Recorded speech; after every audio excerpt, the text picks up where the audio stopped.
Are na nga ho, ang asawa ko ay may ginawa na naman kakaibang recipe dito sa puno ng saging. Ayan ang tinatawag niyang ensaladang puso ng saging.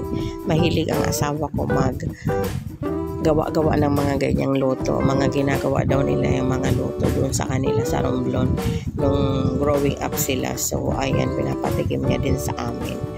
Ayan, sa isang mangkok ay nagkayod siya ng nyog lang yan, unang piga. Ayan. Nilagyan niya lang yan ng asin, ng paminta, ng bawang, sibuyas, para lang magkalasa.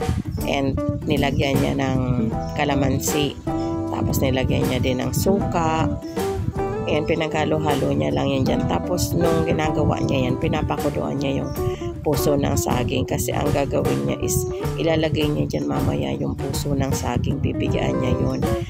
Ayan, ano lang to, hindi ko masyadong gusto kasi sabi niya nga, hindi daw ako kumakain ng mga ganito.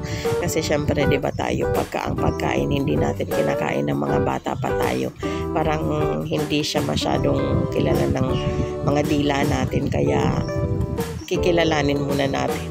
So, ayan, pinakuluan niya na dyan yung puso ng saging. Pinaalis-alis niya muna yung init. Gawa ng bagong ahon niya, napakainit. Bibigyan niya yan and then ilalagay niya doon sa sa mixture nung nyog. Gata pala. I mean, gata. Ayan.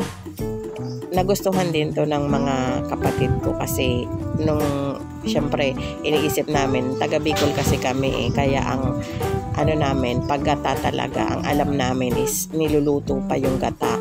Pero dito sa recipe niya na to, hindi niya na niluto yung gata at is na lang siya doon. So parang ang nagluto sa kanya is yung suka, yung kalamansi. Yun yung parang pinaka-ingredients niya ng pagluluto.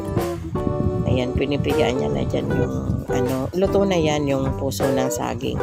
Kasi nilagay niya na dyan doon sa mga tinimplahan niya na gata ng nyog. May may sili, may kalamansi. Yun nga yung mga ingredients na pampalasa.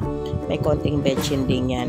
Nagulat kami sa lasa niya, guys, kasi ang lasa niya is parang sisig.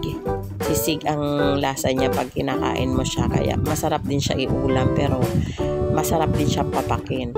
Nakakatuwa lang kasi yung mga ganitong recipe na mga ng niluluto ng asawa ko is nai-enjoy din namin talaga kasi nga masarap din naman talaga.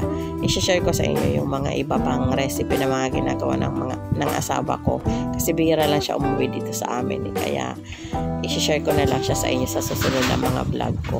Ayan, mag-comment naman kayo kung saan kayo nanonood. Enjoy! Thank you for watching. Bye-bye!